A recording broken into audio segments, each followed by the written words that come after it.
Assalamu alaikum wa rahmatullahi wa barakatuh. Welcome to Vent online course by Edu-PIC.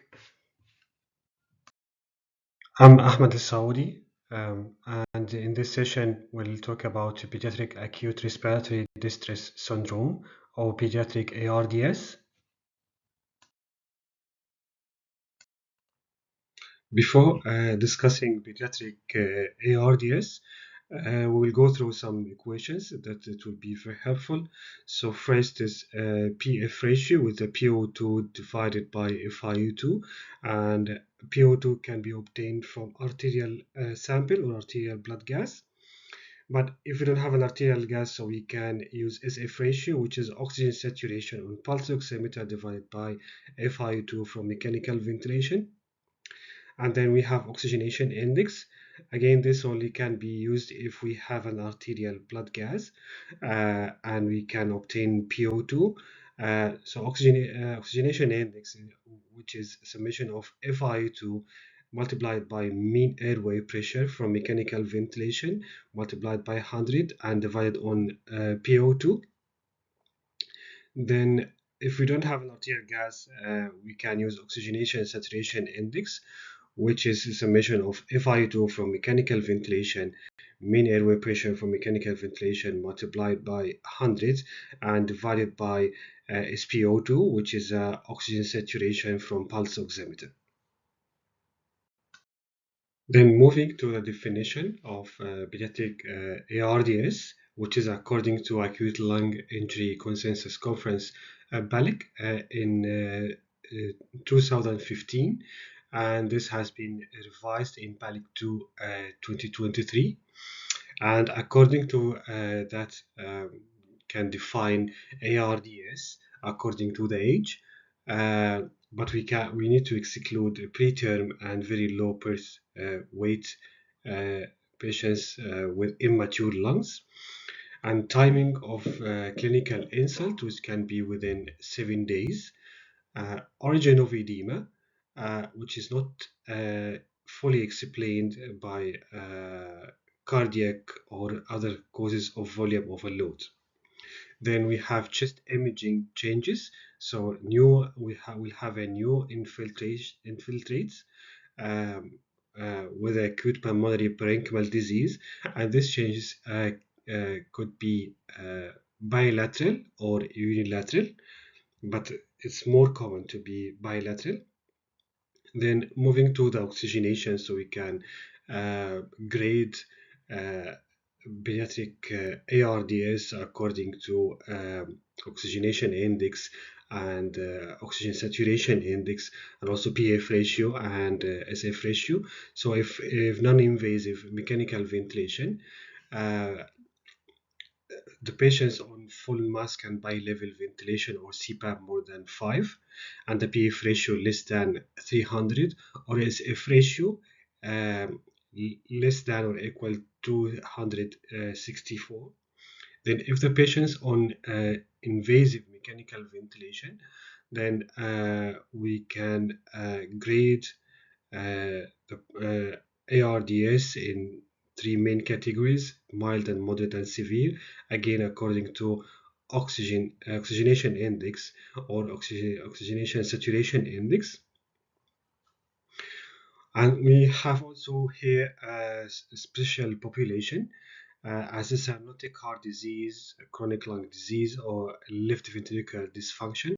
And this special population will follow the standard criteria according to the timing and sudden changes, if there is sudden changes from baseline. Regarding ASTES and prognosis, so about 3% of all PICU admission is because pediatric ARDS, and around 6% among these patients need a mechanical ventilation. Also, the mortality is quite high in these patients. It's about 17 to 32%. And here we can see some comparison between two main groups, a PALIC group and another group, which is called Berlin group, that they are studying patients with pediatric ARDS, and we can see the mortality instance, and the highest mortality mainly we can see in the moderate ARDS, that they can deteriorate very quickly and very fast to severe, and then patients can have a higher mortality rate, and this is according to Berlin group. Etiology of ARDS. So just try to make it a bit simple. So here we can see in the left normal lung and normal alveoli that the alveoli is well inflated and full of air. There is no fluids, and then we will have a good gas exchange. But in the ARDS, as we see here in the right, the alveoli is filled with fluid, so due to inflammation and pulmonary edema, then this will have a negative impact and effect on gas exchange. And regarding to the etiology, it could be direct or indirect etiologies or causes. So direct as pneumonia, aspiration, drowning, or pulmonary contusion, or injury or trauma. Indirect etiologies as sepsis, pancreatitis, major trauma, head injury, burn, post-cardiac bypass due to inflammatory response, lung transplant as reperfusion injury, and the same as hypertransfusion and drug overdose. And generally speaking, these patients have a worse prognosis. So now we identified patients with pARDS, and we have done the grades. Is it mild or moderate or severe? Then we'll move to the management, which is most of the time is a bit tricky and not easy. But we'll try to categorize the goals of management in main four categories, which is treatment of underlying cause, and then we'll have a baseline investigations, respiratory support, and adjuvant therapy. Investigations, definitely we need to do chest x-ray, basic investigations depending on the suspected etiology, if it's a sepsis, pancreatitis, or primary lung disease. Definitely full blood count and C-reactive protein and other inflammatory markers. Chemistry to check the electrolytes, renal function, liver function, amylase and lipase to rule out pancreatitis, coagulation, lung culture, blood culture and viral cultures. Also pediatric alveolar lavage in ventilated patients, nasopharyngeal aspirate to rule out viral infection, and also we can consider lung POCUS to rule out pleural effusion, and echocardiogram if the patient is deteriorating and has signs of pulmonary hypertension or generalized anasarcas to rule out pericardial effusion if the patient is sick and requiring high entropic support. Also to rule out any other cardiac anomalies. And here we can see an X-ray for a patient with ARDS. This X-ray is for the same patient within 3 days, and we can see the sudden deterioration bilateral infiltrate here, and it's almost white lung. Respiratory support and ventilation. Non-invasive ventilation can be considered, but in a mild to moderate, but is unlikely to be helpful and useful in severe pARDS. And non-invasive ventilation modality that we can use could be CPAP, BiPAP through the face mask, or maybe by high flow nasal cannula. But also, as we mentioned, that the patient can move from mild to moderate to severe very quickly. So closely monitoring of response to treatment is really important. Then invasive mechanical ventilation. So the main strategy and the main target is to have a lung protective strategy, as we know that a high ventilatory support can cause lung injury. So we are targeting low saturation and permissive hypercapnia. Goals of the therapy: in mild and moderate pARDS, we can accept saturation 92 to 97, but in severe pARDS, we need to have high PEEP, low PIP, and if we cannot achieve that, we can use high frequency oscillator, and we can target saturation 82 to 90, 88 to 92%.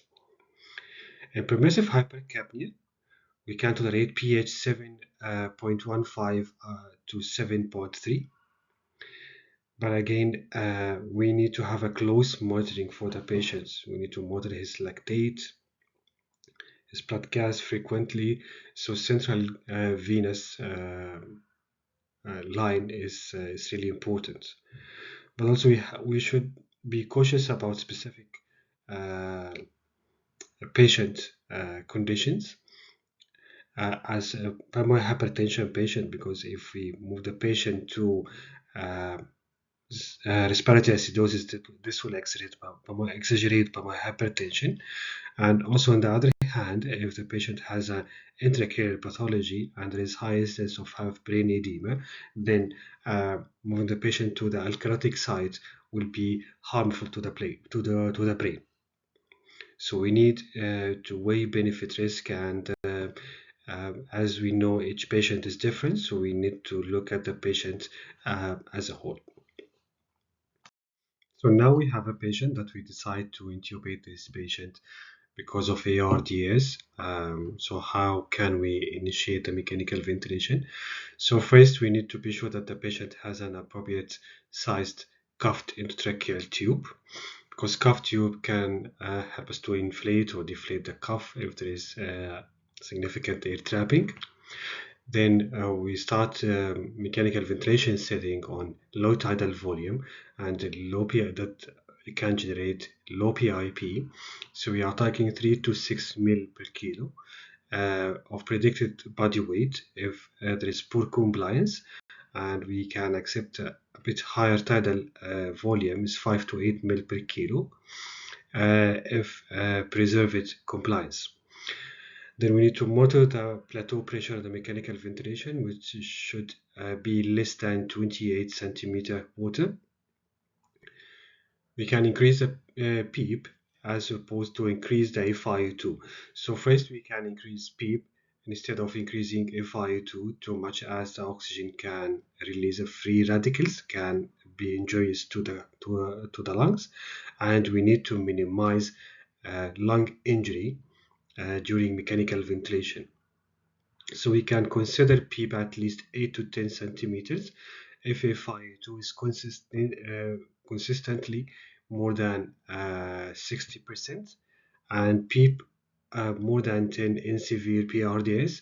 But again, we need to be cautious about hemodynamics and about incidence and risk of pneumothorax with a high PEEP.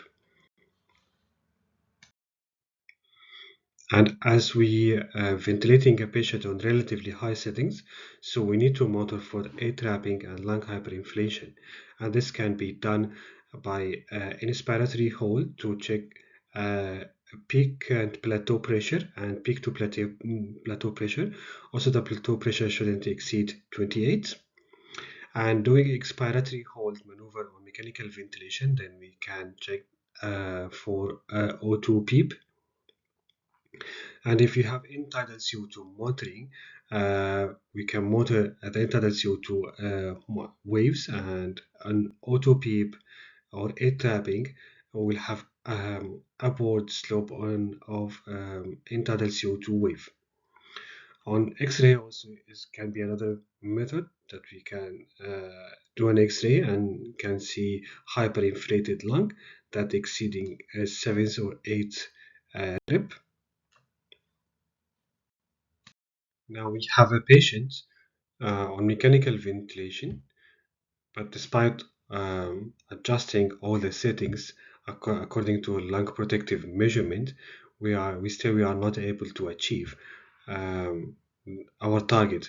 So prone position can be tried, and the idea of prone position is to improve the lung mechanics, as we are changing the fluids from dependent area, and this will change the lung mechanics and improve oxygenation.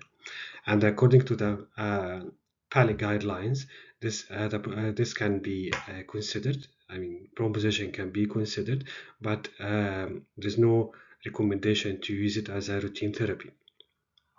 It can be used on severe hypoxia despite optimization of ventilatory strategies, but also it's a bit risky movement, so it needs to be done in controlled manner with adequate staff. And the team leader and the consultant should be aware about this.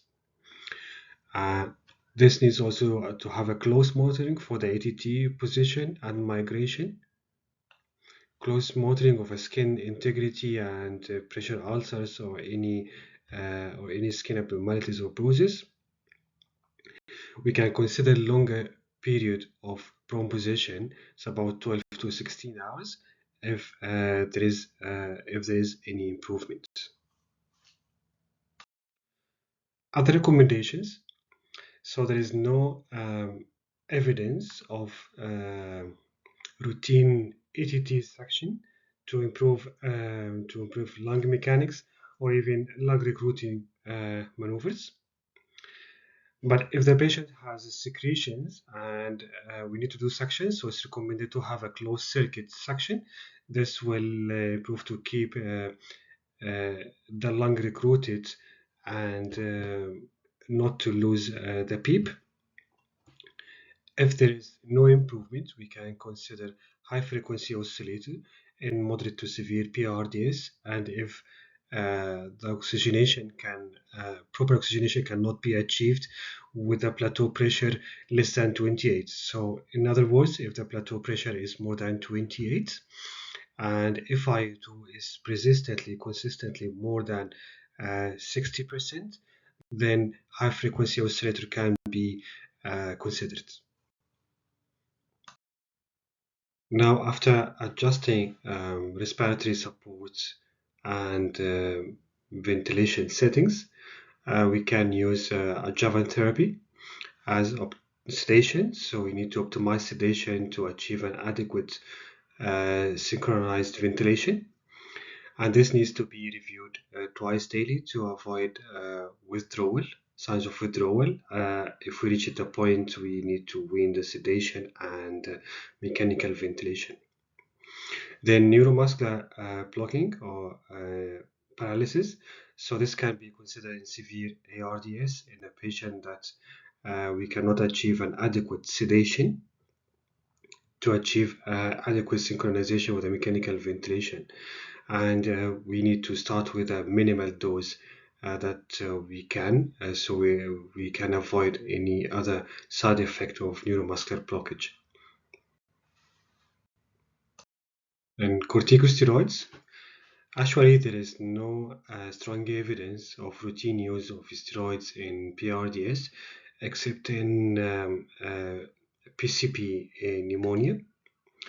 But also, there is a weak evidence of use of methylprednisolone, which is a small dose, 1 to 2 milligram per kilo per day, to improve oxygenation. But also, they can be considered in very selected patients with a severe pARDS in early stage, which is less than 7 days after initial stabilization. Then fluid management, fluid restriction is really important. 50 to 60% if especially we are giving IV fluids or intravenous fluid therapy. And we need to minimize the fluids that giving to the patient to decrease the incidence of pulmonary edema and wet lung. So we can consider concentrated infusion, especially in the patient with multiple infusions and multiple entropic support. This will give a large volume, so we can use concentrated infusion, concentrated amounts. Then diuresis, if needed, or renal replacement therapy to drive negative balance after initial resuscitation, which will consider will improve the lung condition to avoid further lung edema. Blood transfusion. So blood transfusion, if you have a low hemoglobin, this will improve oxygen carrying capacity. But the recommendation for transfusion if the hemoglobin is less than 5 gram per deciliter. But if hemoglobin is between 5 to 7, we can consider if there is any additional hemodynamic instability as raised lactate, tachycardia, central venous desaturation, or increased oxygenation index. But there is no clear evidence or strong evidence to transfuse blood if the hemoglobin is more than 7 for isolated pARDS, but we can give a blood transfusion if there is any other cause, but not for isolated pARDS.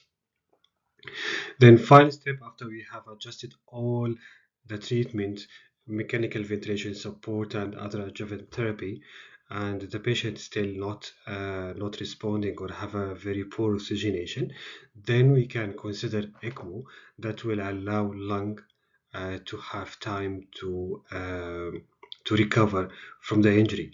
And it's a bit difficult decision, but we can consider ECMO if the oxygenation index is more than 25 for more than 48 hours.